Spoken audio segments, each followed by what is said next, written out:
Paul Newman was more than just a Hollywood legend. He was a man haunted by secrets. Now, his daughter is revealing what really happened behind closed doors. The drinking that nearly tore their family apart, the unbearable guilt he carried after his son's overdose, and the shocking confession he made on his deathbed. This is the real story of Paul Newman, the one you never knew. Born on January 26, 1925, in Cleveland Heights, Ohio, Paul Newman grew up in a world of contrasts. His father, Arthur Newman, was the son of Hungarian and Polish Jewish immigrants, while his mother, Teresa, was of Slovak descent. Together, they ran a successful sporting goods store in Shaker Heights, an affluent suburb of Cleveland. From the outside, it seemed like an ideal childhood. Wealth, security, and a loving family. But beneath the surface, Paul faced something he would never forget: discrimination. In high school, he was an athlete and a top student. But when he tried to join a fraternity, he was rejected. Not because of his grades or talent, but because of his Jewish heritage. It was a defining moment, shaping his deep sense of justice and equality. Despite the prejudice, young Paul found an escape: acting. At just 7 years old, he landed a small role in a school play, Robin Hood. Something inside him clicked. He later joined the Cleveland Playhouse, performing in productions like St. George and The Dragon. Acting wasn't a career goal, at least not yet. That was about to change. In 1943, fresh out of high school, Paul enrolled at Kenyon College to study economics. But that same year, World War II changed everything. Determined to serve, he enlisted in the U.S. Navy, dreaming of becoming a pilot. But during training, doctors discovered something that crushed his hopes: color blindness. Instead of flying, he was reassigned as a radio man and rear gunner on torpedo bombers. In 1945, Paul was stationed in Hawaii, preparing for combat. His unit was assigned to the USS Bunker Hill, an aircraft carrier that would soon head into the bloody Battle of Okinawa. Just before deployment, his pilot developed an ear infection. It was a minor setback, until it saved their lives. Days later, the Bunker Hill was attacked by kamikaze pilots. Hundreds of sailors were killed, many from Paul's unit. If not for that ear infection, he would have been one of them. That moment changed him. He returned home with a new perspective. Life was fragile, and he wouldn't waste it. After the war, Paul returned to Kenyon College, but his passion for economics faded. Instead, he found himself drawn to the theater. He joined the drama club, starring in plays like The Front Page, Charlie's Aunt, and The Taming of the Shrew. His role in Charlie's Aunt, playing a man dressed as a woman, became legendary on campus. It was exactly the laughter they needed after a devastating fire. Paul also showed off his writing and directing skills, creating a satirical student musical that poked fun at campus life. He wasn't just acting, he was storytelling. And for the first time, he felt like he belonged. After graduating in 1949, his life took a dramatic turn. In 1950, Paul's father passed away, leaving him in charge of the family's sporting goods store. It was a respected business, but Paul hated it. 18 months, he ran the store, feeling trapped in a life that wasn't his. He later admitted, "I wasn't taking over the business, I was running away from it." So, in 1951, he made a bold choice. He left Cleveland and enrolled in the Yale School of Drama. At first, he planned to study directing, believing he wasn't talented enough to act. Deep down, he knew that wasn't true. 1 year later, he took an even bigger risk, moved to New York City to train under Lee Strasberg at the legendary Actors Studio. It was a decision that changed Hollywood forever. In 1953, Paul landed his first major role in the Broadway play Picnic. He had set his sights on the lead role, but director Joshua Logan thought he wasn't right for it. Instead, he was cast as Alan Seymour, a supporting character. At first, it felt like a setback, but Picnic became a smash hit, running for 14 months. And Paul? He stole every scene. Audiences were drawn to his quiet intensity, the pain hidden behind his cool exterior. Hollywood noticed, and so did critics. Soon after, he earned his first Academy Award nomination for Best Actor. proving he was more than just a pretty face. The film was a massive success, receiving 6 Academy Award nominations. But there was something else people couldn't stop talking about: his striking blue eyes. The decision to film in color turned them into a sensation. They weren't just blue, they were mesmerizing. Paul Newman wasn't just an actor, he was a star. The moment Paul Newman hit the screen, something was different. It wasn't just his talent, it was the look. Those piercing blue eyes became as legendary as his acting. By the early 1960s, Newman was unstoppable. He wasn't just a star, he was redefining Hollywood itself. In 1961, Newman delivered one of his most iconic performances in The Hustler. He played Fast Eddie Felson, a small-time pool hustler with big dreams and an even bigger ego. The film was stylish, intense, and morally complex, just like Eddie himself. Newman gave the character a rare mix of arrogance and vulnerability, making him one of cinema's most unforgettable anti-heroes. He racked up 9 Academy Award nominations, including 1 for Newman. Then came HUD in 1963. He played Hud Bannon, a reckless, selfish rancher constantly at odds with his father. He wasn't the typical Western hero. He was flawed, destructive, and completely unapologetic. The film won 3 Academy Awards, and once again, Newman was nominated for Best Actor. But his defining role was yet to come. In 1967, Newman became the face of rebellion in Cool Hand Luke. As Luke Jackson, he played a defiant prisoner who refused to break, no matter how brutal the punishment. His defiance made him a symbol of resistance, and the film became a cultural phenomenon. One line from the movie became legendary: "What we've got here is failure to communicate." Though spoken by Strother Martin's character, the quote became forever linked to Newman. He received another Academy Award nomination, solidifying his place among the greats. Through it all, people couldn't stop talking about his blue eyes. They became as famous as his films, but Newman never let his looks define him. He even joked that his tombstone should read, "Here lies Paul Newman, who died a failure because his eyes turned brown." By then, he had built a career far beyond his appearance. Part of that journey included the woman who changed his life. Paul Newman met Joanne Woodward in 1953 while they were both understudies in the Broadway play Picnic. At the time, Newman was married to Jackie Witt and had 3 children. Woodward was dating some of the most famous men of the era, Gore Vidal and Marlon Brando. Connection was instant, but for years, they kept it platonic. Newman later admitted he was drawn to her from the start. She was modern, independent, and fearless, while he was more reserved. Contrast fascinated him. 1957, everything changed. They reunited to co-star in The Long Hot Summer, but this time, the chemistry was undeniable. Newman's marriage was already crumbling, and his bond with Woodward grew stronger than ever. In 1958, after finalizing his divorce, he married Woodward in a Las Vegas ceremony. They honeymooned in England, ready to start their new life together. But behind the romance, Newman carried guilt, especially about how he handled his divorce. He later admitted he never fully explained it to his children. Still, his love for Woodward was overwhelming. He once said, "She gave birth to a sexual creature within me." Their passion shaped their marriage for 50 years, an almost unheard-of feat in Hollywood. Their marriage wasn't perfect. No love story is. Newman once made a comment about his commitment to Woodward that became famous. "I have steak at home. Why go out for a hamburger?" It was meant to express loyalty, but it also hinted at the temptations and struggles they faced. One of the biggest challenges? Newman's battle with alcoholism. Another? Tragic loss of his son, Scott, in 1978. Scott died of a drug overdose, and the grief nearly tore the family apart. Their daughter, Melissa, later revealed that her parents fought to hold on to their marriage, even during the darkest times. In search of peace, Newman and Woodward left Hollywood behind.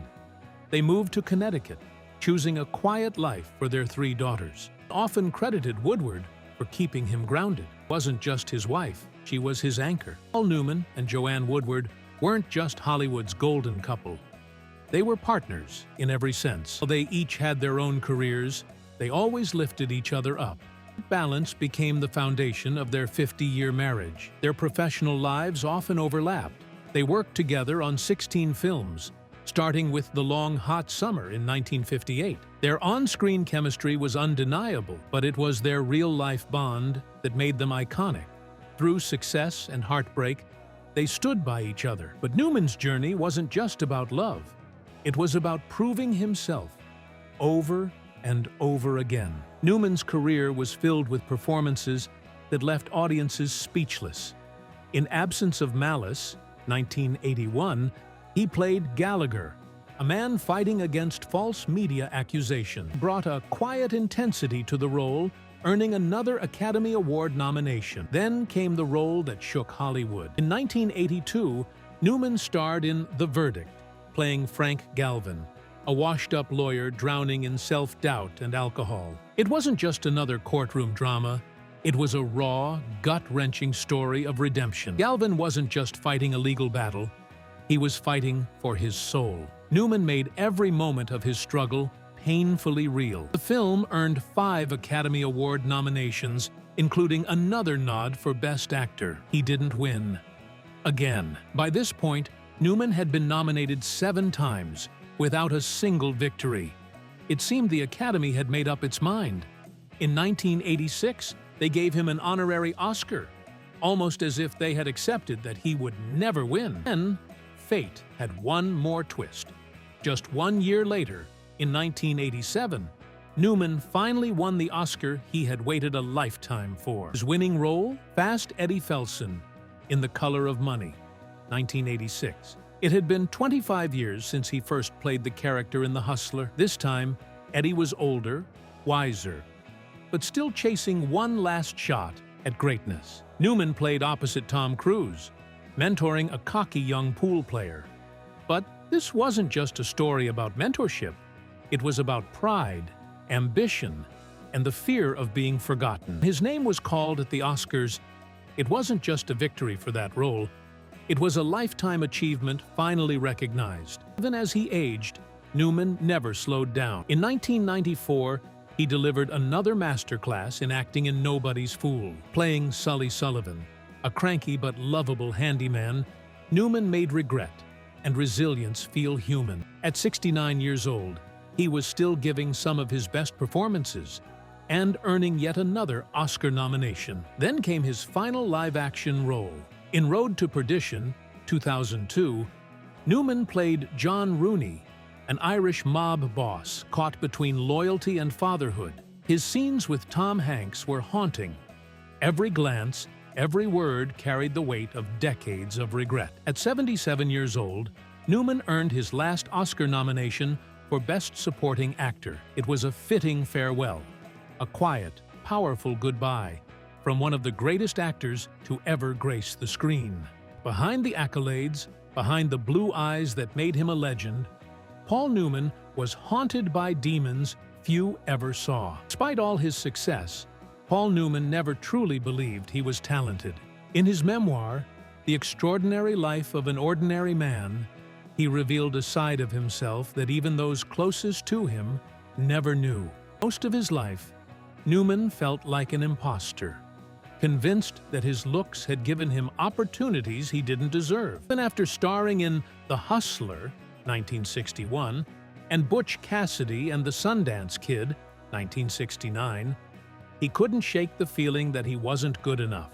The seeds of self-doubt had been planted long before Hollywood.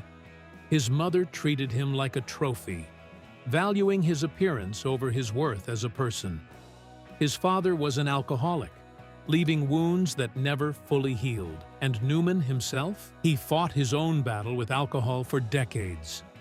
Through it all, one person saw the man behind the myth, Joanne Woodward. She believed in him when he couldn't believe in himself.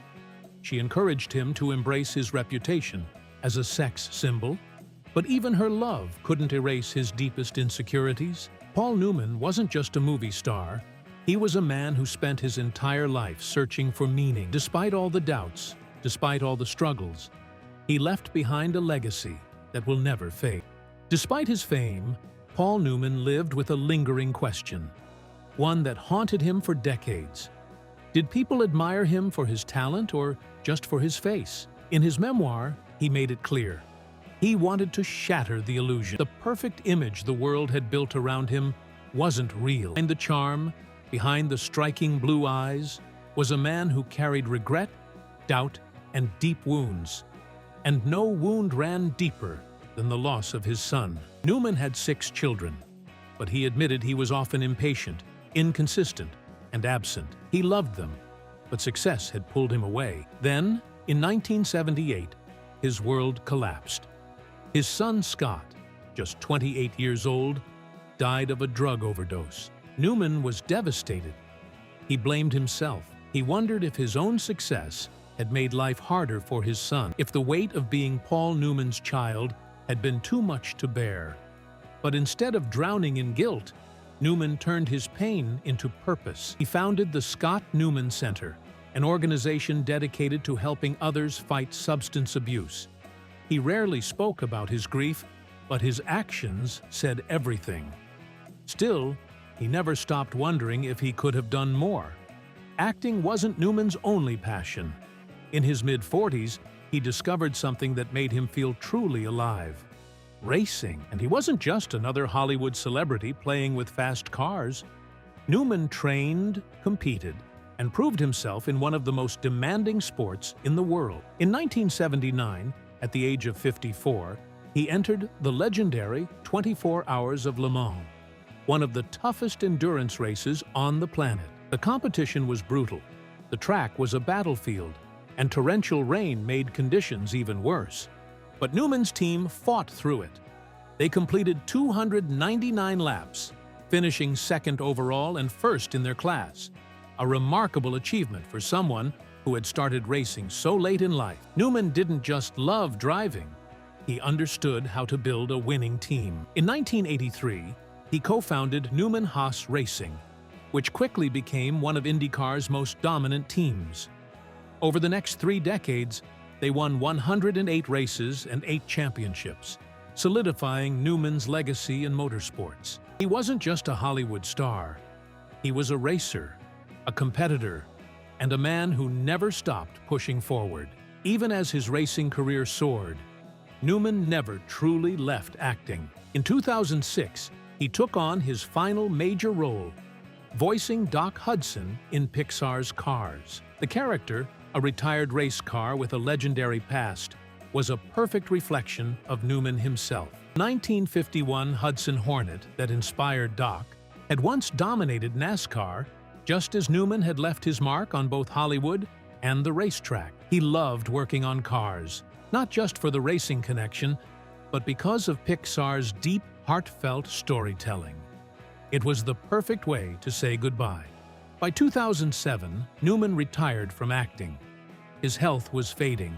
Rumors spread about his illness, but he shrugged them off with humor, joking that he was only being treated for athlete's foot and hair loss. But he knew the truth. Start to lose your memory, start to lose your confidence, start to lose your invention, he admitted. Still, he never lost his passion. On September 26, 2008, at the age of 83, Paul Newman took his final breath. At home in Westport, Connecticut, he died in the arms of Joanne Woodward, the woman who had been his greatest love, his anchor, his partner in life. Paul Newman was more than just a movie star. He was a man who turned heartbreak into action. After Scott's death, he dedicated his life to helping others. Daughters say his true happiness came not from fame, but from giving back. That's why he created Newman's Own, the food company that started with a simple Christmas gift, homemade salad dressing. Friends loved it. So in 1982, with writer A.E. Hotchner, he turned it into a business. But here's what made it legendary. Newman never took a dime from it. Every single penny of profit went to charity. To date, Newman's Own has donated over $600 million to organizations supporting children, education, and veterans. Even in death, Paul Newman continues to change lives. Like many actors, Newman never chased fame. He didn't crave attention. He valued family, racing, and giving back more than any award. His marriage to Joanne Woodward lasted 50 years, a rare, unbreakable love in an industry known for fleeting romances. His daughter, Clea, now works with Serious Fun Children's Network, a global organization for kids with serious illnesses, a cause her father fought for until the end. She says she still feels his presence at the camps, knowing his work continues to change lives. Paul Newman's name will always be linked to cinema's greatest films: Cool Hand Luke, The Hustler, Butch Cassidy, and The Sundance Kid. But his true legacy? It lives in the millions of people he helped, in the lives he touched, in the way he proved that Hollywood didn't define him, his actions did. And that is why Paul Newman will never be forgotten.